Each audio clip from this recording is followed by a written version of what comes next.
photon! Buddy of yours? Surprised? You thought I perished in the den of crocodiles. We don't have time for this. Thought that I would one day!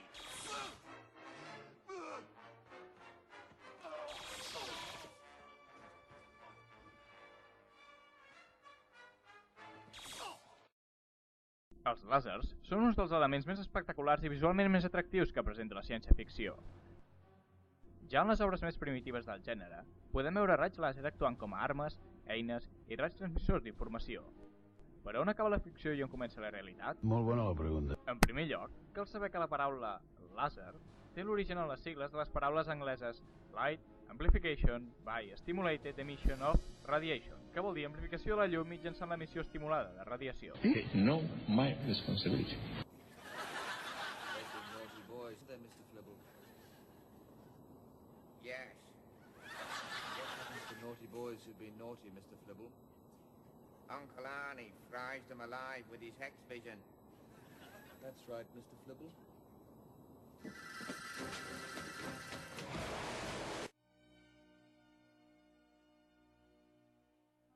Però per saber com funciona de debò un làser, cal conèixer abans les bases de la teoria quàntica, establertes pel científic Max Planck l'any 1900. Amb en Martín Villa? Així doncs ens dirigim a parlar amb ell. No marxeu, nois!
Sí, sóc en Max Planck. Què vol?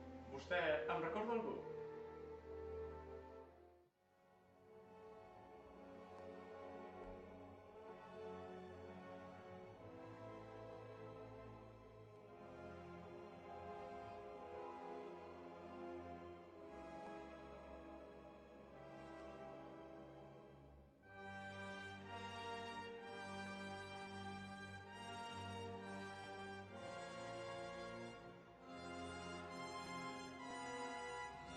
Què?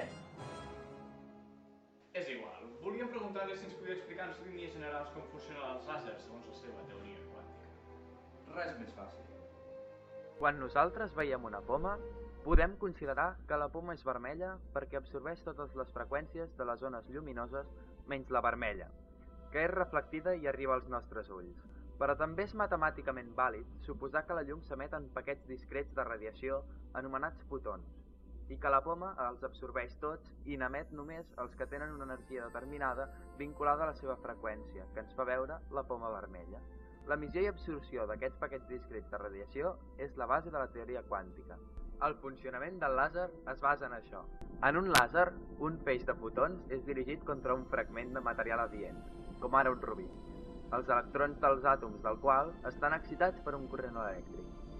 Llavors, els fotons emesos pertorben aquests electrons, tot fent que tornin al seu orbital habitual, i provocant l'emissió d'un altre fotó idèntic en tots els sentits del primer.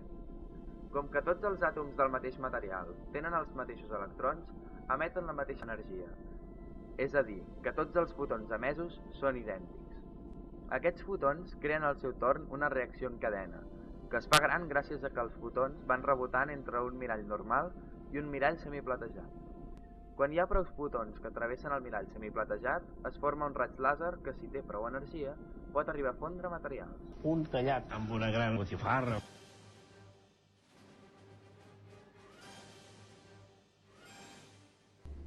Els làsers tenen moltes aplicacions avui en dia.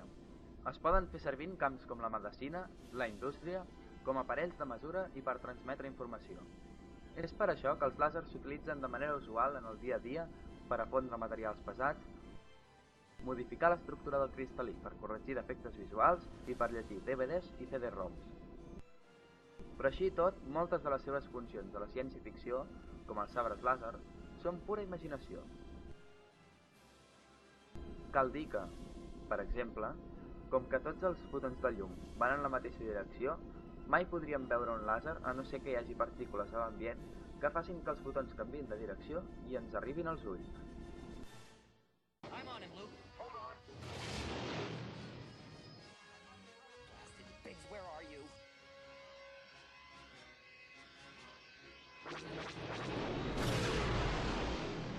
Thanks, Wedge. Shooting Wedge. Això vol dir que els raigs de l'X-Wing serien invisibles, però destruirien l'enemic igualment. Però vostè va morir el 1947. Com és possible que conegui Star Wars? Però què es pensa? Que no conec el costat obscur de la força o què?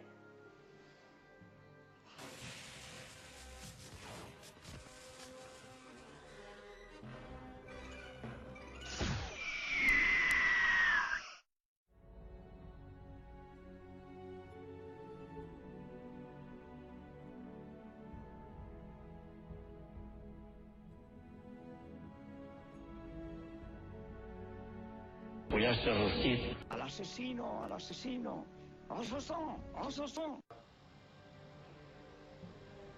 Perdó, se'ns havia descontrolat l'àmbit. A continuació parlarem del segon àmbit de la ciència-ficció, els androides.